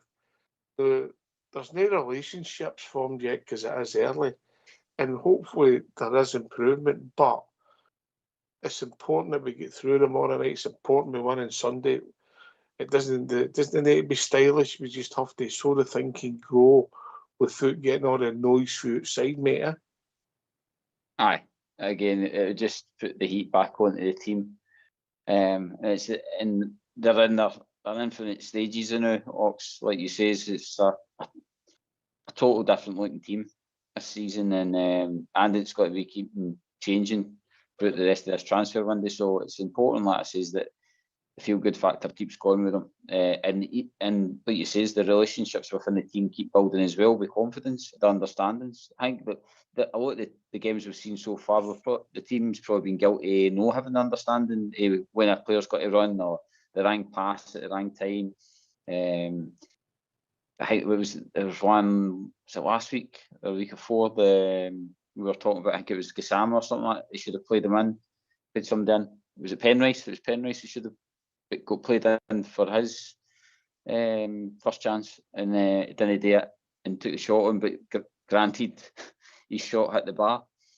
So it's just one of the ones, Ox. Again, hopefully as the weeks keep building, and a game like the tomorrow night it's a decent game to, like I says, build these relationships. If you get a win, no matter how we get the win and qualify, then again just breeds confidence into the team. And as Derek said, Derek's wanting a winning dressing room. Listen, I mean, it is frightening if that's the back four, and then you go into midfield and it's Neil, Tucci, and Dragovic, you know, and then up front you've got Chermiti, Yakota, and another outside left, you know. Who would be the longest serving player? Who would that be? Chermiti? Nardini? potentially. It's mental. It's mental. So we've got to really, we wanted change. We wanted a new team. We wanted a lot of players brought in. We wanted people at the door. Well, obviously, we're not shopping at where the EPL is, but Southside we've had. They've done what people wanted. Aye, if Sterling starts, he'll be the longest player, won't Aye, he? but, yeah. If he starts. Aye, we want to change. We know we needed to strengthen the squad. We wanted to make it better. Said last season, probably expected 12, 14 players to come in. It had to happen. We needed an overhaul. We had to get off of them out. And we've managed to do it. There's still one or two hanging about, but it looks like they're going to go. And then obviously, so Lyle Cameron, I think, who we just brought in, is just going to get flipped and have to go. But there's certainly been big changes. We brought in some Scottish blood into the squad, but there's not really going to be many Scottish players in that starting 11 as we're talking about. Maybe Curtis might feature, but apart from that, they're going to be struggling. Cammy Devlin, obviously, he's Australian, so he's even going to struggle to come in and get game time in that team. Shankland's obviously featured the odd time, and he's been dropped, and the managers chose to do that, and maybe won a couple of performances, rightly so. So as much as we wanted some Scottish blood probably starting and playing every week, it's not really been happening either of late. But listen, we just want the squad to get better. We want to get back in winning ways. We want to get back to winning, try and get a consistency in the team, and we wanted to make the squad better. We said we wanted another striker, we wanted a couple of wingers, so we're getting them in the door. We're getting a striker in the door. I'd imagine that deal will go through as well. And we wanted centre backs, which we've got. We've got a right back, we've got left backs, we've got midfields. A couple of midfielders have come in. Maybe we wanted a more creative midfielder that could go and maybe go and commit players and go and take players on, like Asgard Kinde, but is reluctant to do it very often, but has the ability, and we just need to get it out of him. But apart from that, listen, it'll take a bit of time for him to gel, but hopefully it'll start tomorrow night. We'll get the feel-good factor back. We'll get that victory, then we'll need to go up to Pittodrie. Normally hard up there, 12 o'clock kick-off, and we just need to go up there and batter the sheep. Simple as that, and just get the league back in track, mate. Yeah. Evening, Smurf. Evening, gents. I'm really sorry I phoned up so late. I got waylaid at work. I didn't get out to you about what? 5 past? Anyway, move on. I've just been listening and I say that we've got to applaud the board. They've put their money where their mouth is, and even though we've had disappointments in Europe, I think a lot of fans felt, including myself, that would the economics, the reality of the economics would affect us. But they've put their money where their mouth is, and they've invested. And I don't think how these investments pan out is one thing, but we can't be disappointed about how the board's back to manager. And I'd just like to see a centre half coming in, I think, or two. I think they're in desperate need for that. Aye. I think definitely. I don't think anybody doesn't think we need a centre back. So it'll be interesting to see how that pans out. Also interesting to see if there's any exit in the centre back. So we might need 2 in, mate. Aye, well, hopefully. Aye, no, it's you see, we've got Soapy Suter. He needs to move on. The boy in Ciala needs to move on. We've got one who injured. One He's that's back, mate. He's back. Oh, is he back? Aye, he's available for tomorrow night, mate. Oh, brilliant. I'd like to see him and the new boys at Macania, see them together. And Big Fernandez, I don't know what most other people think about it, but I'd take money for him if we got offered it. If the deal was right, I'd take it. So yeah, we probably will need 2 centre backs. Potentially. GB. Again, I hope we've just got wee things similar in the background with that one, because this is sort of overall. Personally, I don't think it would be the worst backup. You know what I mean? But He'll not play for our club again, GB. Forget about it. He's gone. I'm saying if he does the go, I'm not saying that he should. He'll not play for our club again. It's gone, mate. Don't want to go into it, but it's gone, mate. Yeah. No. Well, if that's the case, then Oxide definitely we need to be on. Like we're already saying, we're needing cover because Fernandez is very up and down the now. Don't want to be relying on that. He gets brought in after called. If Godfrey stays fit and Big Mac is keeping his shirt as well, then you'd be worried again if a Fernandez came in to kind of cover for a big game or whatever. So you're needing actually challenges in there. Another one maybe.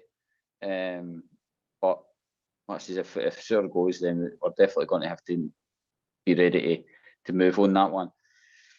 Rest of the squad, that again, we've always said it's up front. No matter what happens with Raskin, I think the money's got to get reinvested back into the midfield anyway. But up front's a necessity. Southside's talked about Miovski. No way is he, like you say, sitting about his fourth choice. So he might move on as well. Just allows us to hopefully bring in more attacking options. But I don't want it to simmer out, if you know what I mean. I don't want it just to be that we get these two boys in and then we're scraping about at the last minute. I hope that we either make a decision on it, that we either stand firm or we get players moving. I know it's easier said than done, but you don't want to be going into the last day of transfer when they run about trying to get, I don't know, a centre back in.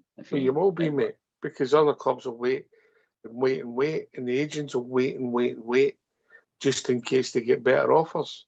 That's the way the transfer window. I don't think it's good for the game, personally. I don't think the transfer window is good for the game, but that's just me. Maybe people might say we're dinosaurs, but yeah, because that's what will happen. If you get a player and people are showing interest, you'll wait and wait and wait, depending on the level. If it's an extra £1,000 a week, £2,000 a week, £20,000 a week, £100,000 a week, there's an auction Southside, and the agent will try and cash out the highest bidder. I think you're asking the wrong person here, but aye. Aye, definitely. There's going to be people waiting to the death, and agents will be trying to do deals, but they know if it gets to near the end of the window, they can try and then fire it in, get a bit more money or whatever. I thought Suter's the same. Suter's been sitting here and he's not moved yet, but I would believe before the end of the transfer window he'll be going out the door. I'm surprised he's not went already. But as you can see, GB with the players we've got sitting, the only ones that really shown interest is probably Connor Barron, the speculations on him, and Raskin. Kasama's obviously, there's rumours, we've had a couple of bids for him, and obviously Monaco were in at one point for him, but Rangers said they never matched the amount of money. So we've got interest in certain players, but they're still here at the moment, and they've not moved.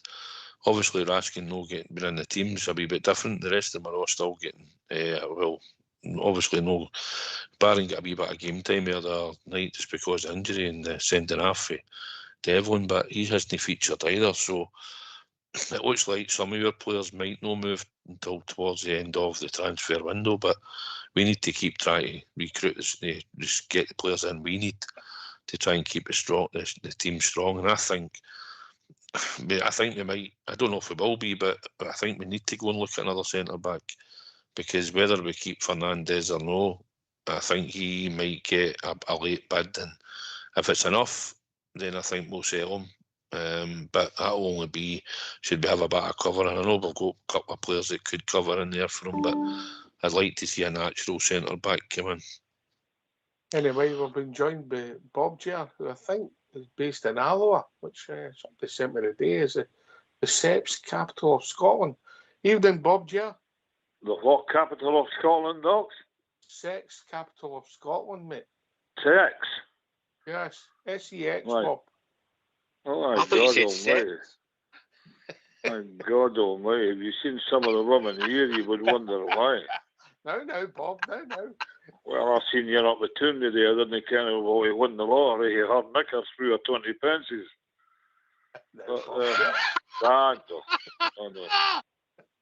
Oh dear, brilliant. How are you, mate? What's on your mind? I'm all right. I'm just looking forward to the game tomorrow.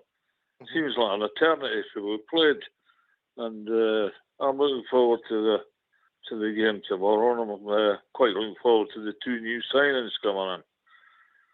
So it looks that way, mate. onwards and upwards. A bit sceptical, mate. 2 weeks ago, we thought we'd a player in the door. He was at the stadium, he was at the match, and we never seen him. So till we see him, he had a history of that, Ox. I'll tempt fate, mate. But I get it. We'll see where it goes.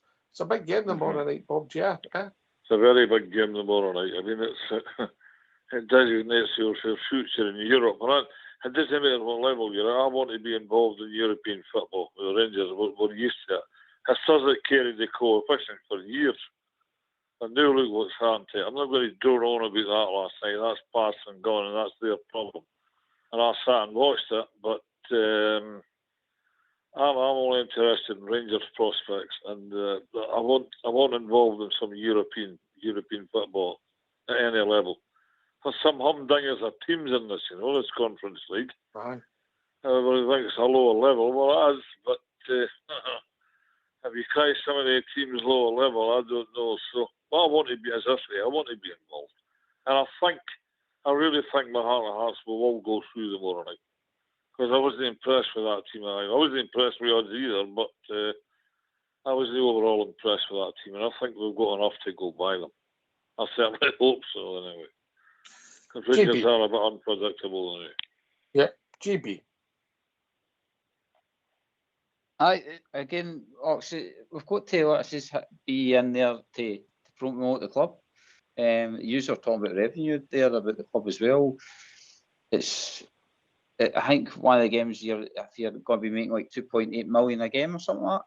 So, I mean, what is it? If you win our league, you're getting about £1 million for winning the league. So it's mega money. I mean, and the club will know that. So it's important, like I says, that the boys do the duty tomorrow night. If they go out, we qualify, keeps us in Europe, keeps us promoting the club, keeps again us attracting talent for the rest of the transfer windows that are going to be open. You know what I mean? And all it will do is strengthen us, and then hopefully, like if you say if we're going to a decent run, then it opens doors. If we went on to win it, Christ, then you're automatically, I think, you're into the Europa League with that. So you bring in more sponsors and all that as well. So again, it brings new money and all that. So it's important, like I says, that this is focused on tomorrow night. And to be fair, the way we performed in the first leg, if it wasn't for the red card, we were controlling the game. We had a couple of iffy moments, but to be honest, as a whole, I think we're a better team than that lot, to be honest. We should be able to control this tomorrow night. And again, I think we've got good enough players there that we get another goal first half and then see you in the second half. You've got to watch outside. If you're 4-0 and up in a tie, it's a tricky period, isn't it? Especially when you get into that last hour. You've got to be careful. You never know what will happen. But you're into your last chance saloon, aren't you, after that? But listen, I know we brought in 11.7 million, round about that. Celtic on Monday, if his figures are right, about 4.5 million in Ant-Man for just 2 or 4 and Butland for 3. We'll put in 11 million. We've got a potential we're asking to go. I don't know how much the board are looking for in total, but if you even said 20 million and then you fund Gasman in there, if we maybe get an offer in upwards of 10 million for him, he could go up another 30 million, just in the off chance, or even if you say 25 million and tap the 11, it's into £36 million we were brought in transfers, and obviously we've shelled out 16 million up to now, with a possibility another 17, 18 million get out the door to add on to that, which will bring you up to a potential 34 million. So it's pretty cost we're more or less. We're sort of if we get the right type of money in for Raskin and the Gasman, we could take you up to 25 million for the two of them. That'd be asking at 15 million, but depends on where it goes. Obviously, Majovski's going to go out the door, Connor Barron's going to go out the door, Lyle Cameron's going to go out the door, Suter's going out the door. So there's potential more money to be generated in that as well. Fernandez might even go out the door and he might go for decent money. So listen, we've always complained about we can't bring money in, we can't do this, we can't do that. As much as we're happy with the board shelling the money out, we're actually bringing some money in for some of the players. And I know it's not all been calculated yet, but we brought in close to 12 million on the 3 players, Butland, Antman, Diamundi. And obviously we've got interest in a few other players. So I would think probably by the time we finish and we will try to add another couple of players on top of what we've got, if we could do that with another midfielder that can go and dictate the play and creative and get another centre back in, should we lose a centre back, then obviously it'll look healthy, Ox, when you look at it, what the ins and outs will be come the end of the transfer window. Smurf. It's just great to have a board that's quietly and efficiently in the background, low-key, very aggressive in the transfer market, both in its recruitment and obviously moving players on. It's just refreshing. It just gives you a feel-good factor. They think that, you feel at last the club's in good hands. Look, we made mistakes last year. It was a maiden year for a new board and for Andrew Kavanagh, in football. And so that happens. I've absolutely no doubt that going forward, this board and this ownership group is going to get it right. And I just urge everybody just to get behind them. Really, really, really, really do. And our manager can't complain either. He's been back to the hilt. So yeah, I'm looking forward. I'm looking forward with a lot of optimism. And even if things don't pan out this year the way we would hope, I'd still be optimistic getting into the next year again and beyond, because we know the dark times we've been through. Like I say, just reiterating, we've got an ownership group that is not frightened to put its money where its mouth is and won't be bullied and into selling players to the lowest bidder. We're in a good place, and we should all enjoy it. We should all enjoy it and embrace it and get behind the board, the team, and the manager. GB. Yep, I agree, Smurf. Well, it says, but they've got to help us. It says the signings and stuff like that, and everything's got to kind of come together. Like I said before, the Simon game kind of gave everybody the optimism, gave that kind of feel good factor, and we're like, hopefully turned a corner here. But the first, obviously, qualifying game there for the conference it was sticking periods again, and personally, I thought it was a wee bit back to the same old, but there was good periods. Redknapp changed the game, so it's just a bit again. Tomorrow night, go out and do the job, get the feel good factor going, and as I says, go into the weekend, a couple of new signings, get another good result, and just keep the momentum going, mate. I agree. We can carry a team if we're doing well, and we can push a team on. And it's just about giving something back. The fans, I think, will always give back if they're seeing something that they can get behind, and we've proved that early years, especially started Gerrard's time. What a time it was looking a bit shaky and all that, but early 3 years we backed it. I mean, we were right behind it. Every interview you were eager to listen to and all the rest of it. So I'm hoping that we see some of that this season, mate. We're itching to see the press conferences. We're eager to come on shows like this and talk about Rangers and stuff like that. And we'll hopefully get, like I says, a decent group as well, that we get to play against some good teams. I mean, like as I've said tonight, I mean, there's Crystal Palace and that was in it last season. I think this year we're looking at like Ajax and that kicking about in it and stuff. So I mean, decent pedigree teams there to be going in, and decent trips for Southside as well. Aye, Bob J. I mean, look, outs is as important as ins if you're running a business. The outs don't really excite us as much as the ins do.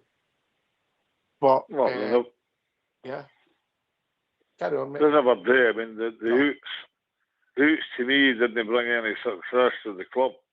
They did as near as damn it, but they didn't. And we're going to have to bring in people who all bring success to the club. I think a lot of people are looking for domestic success first and foremost. But the board has backed the manager. We can't complain about that. We're all greeting getting about spend money, bring people in, get stronger. Well, that's what's happening. It's still sort of a click so far, but we're optimistic that it will. And we're all quite sure that it will, starting tomorrow. So hopefully we can build up a heat of steam, a good bit of momentum, get right back into this league race again, and come the new year, well, we might see the end in sight. We need some success. Been too long without it. We're Rangers and we need success. It's as simple as that. Even how we juggle with figures and juggle with players. We're Glasgow Rangers and we're built on success and we need success. I'm sure you'll all agree about that, lads. Southside. Aye, Bob. It's about just getting in there and getting in amongst it. There's a few teams that were played there in the past that will come up against. Panathinaikos are in it. Mitchell are in it. You know, as Brighton are in it, which should be a good wee trip. Copenhagen are in it. So there's some good teams in the group stages that are going to go through here. Our old foes Braga. And aye, they're in it, I know, aye. FC20 in it. So there's some good wee trips there and there's a couple of wee tricky ones, but at the end of the day we'll see who we come up against when the draw comes out and the things are in it. Hearts have made it and they won in penalties tonight, so they've made it. So aye, we'll see. Florentino, mate. Is that aye, what tonight? They're in it? I don't know if they're in that one. I don't know if that is. I don't think they are. Florentino. No, I don't think. No, it's not Florentino, sorry. No. No, Maccabi Tel Aviv's in it. I was there before. Maccabi Tel Aviv. Aye, you might not be gone there this time, mate. Yeah. But aye, listen, you go and we'll see how far we can go in it. Bob J, we'll try to develop a team first. We want to get back to winning ways in the league. We need to get a winning run in the league first and get that more about that cup at Ibrox and get them doing, and then go there when we got before home week. So we've got all that to look forward to before there's a break.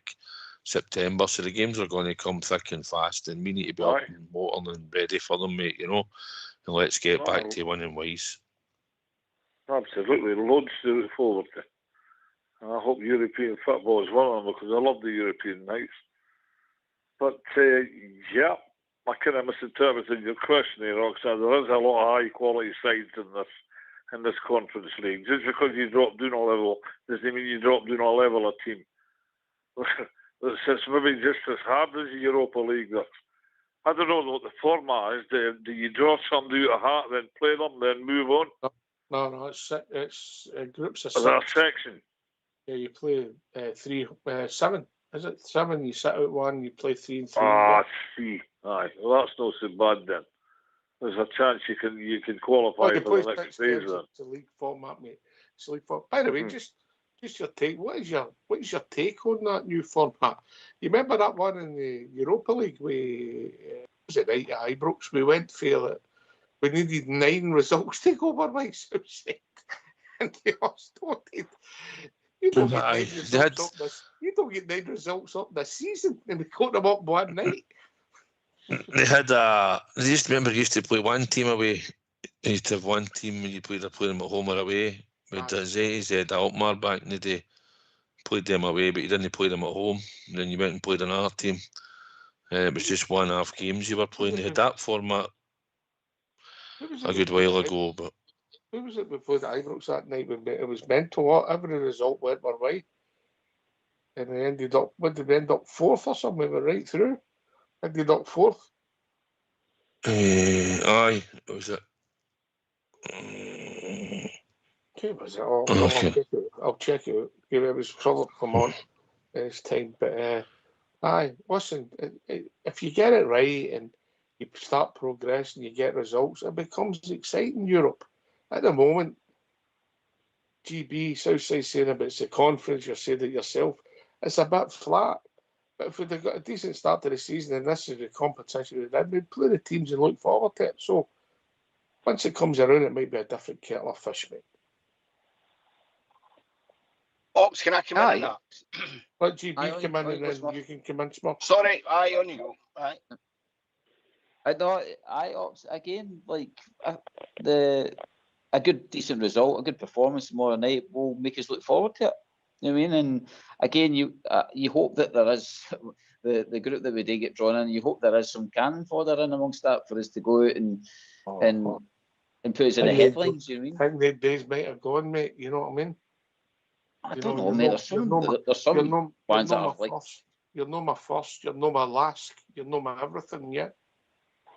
I mean, I get it if we get hot with like a Monaco. Too subtle for Ajax him, lads. Too subtle for him. Right out his head. Right out his head. Smurf, have a word with him. Have a word. With who? Barry White?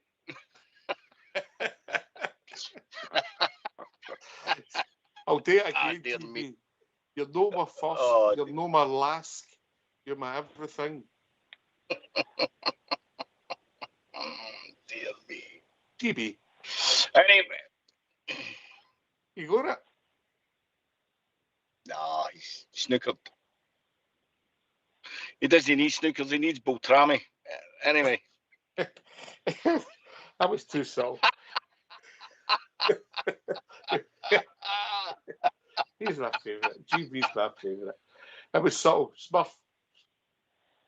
Aye, I was just saying, look, you know, you can't poo-poo the Conference League, right? West Ham won it, and they were cock a hoop about it, and they are a massive club in the Premiership, or were in the Premiership at the time. And, you know, the third tier, it's the third tournament, if you like, third level tournament in European football. And, you know, Alex Ferguson made his bones with that, with winning the Cup Winners' Cup, you know, back in the day, before that get dropped, etc. You cannot, there's no easy teams in Europe, you know, and there's great quality and great levels. And look, if we get some of these big guns in this tournament, we'll soon find out the strength of it. Make no mistake.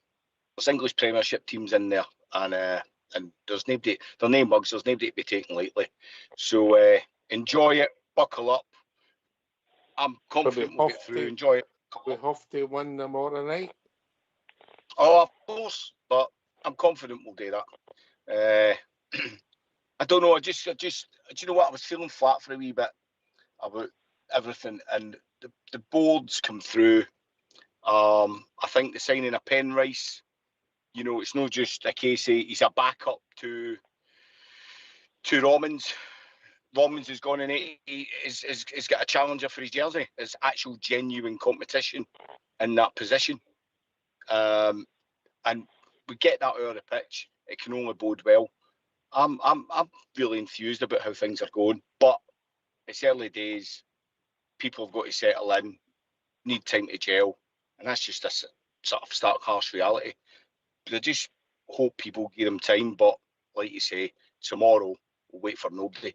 We've got to win tomorrow, and I'm more than convinced that we'll do so. Southside. Aye, got to win tomorrow.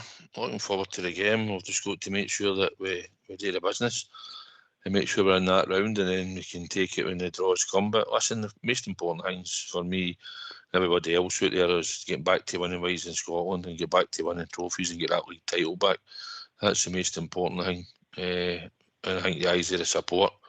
Europe's a bonus. It's good you can get a wee trip away and all that, and it's good for a few days that it lasts, but it's doing your bread and butter, and it's maintaining, getting back to winning ways in Scotland, and that's what we need today. And we're trying to build a squad, and hopefully the squad will be good enough. We've got a couple of maybe exciting signings in the door that could come good, and it's about just trying to gel the team And once players leave, we get the money in from them. If we can reuse it again before the window shuts to strengthen the squad even more, all the better. Because it's all about competition for places, Ox, and it's making everybody fight for their place in the team. Yeah.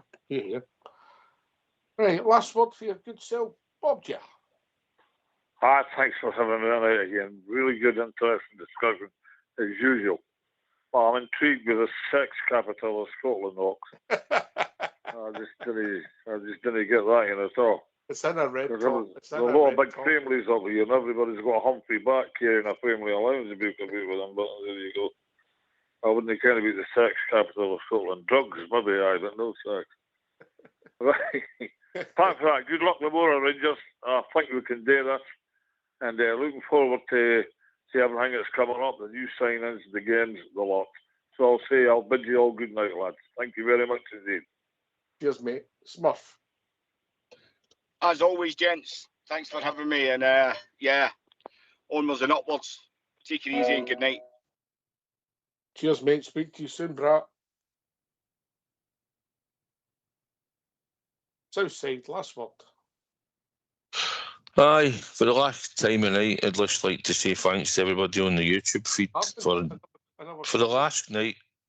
Last word, you said, didn't you? So, last word, yes. I'd like to say thanks to the troops on the YouTube feed for participating. I've had a good bit of banter on there the night with the jokes and that. I've noticed some good patter on there, and thanks for joining us as always. Aye, tomorrow night, mate. We need to get back to winning ways, and I'm sure we'll do it. Looking forward to the game, and then hopefully we roll on to Sunday to Pittodrie, back to winning ways in Scotland and all. So hopefully back to winning in Europe, back to winning in Scotland, mate, and that's what we need to do. So thanks for letting us on, having us on. It's been good to hear yourself and GB and the rest of the callers on the night. So thanks. As always, there's only one team and one crown. Cheers, brother. GB. Kept the best till last. Aye, lads, thanks for having us on tonight. It's been good. You get it now. But the last? I know I'm your everything. I'm the one that keeps your part going. Carry on, mate. Carry on. I know, right, this has been good. It's a good build-up. I think what it says the wee kind of laughing thing last night is gave us a bit of G up for the Mora to show our leagues who is number one in Europe. So hopefully tomorrow night we go to a professional performance, and like I says, we'll soon look forward to seeing what kind of teams we play against in this next round of these group stages. So aye, thanks for having us and have a good week, lads. Yeah, great point you make, mate. I don't think we'll win it because of where we are, but if you're not in it, you can't win it, yeah?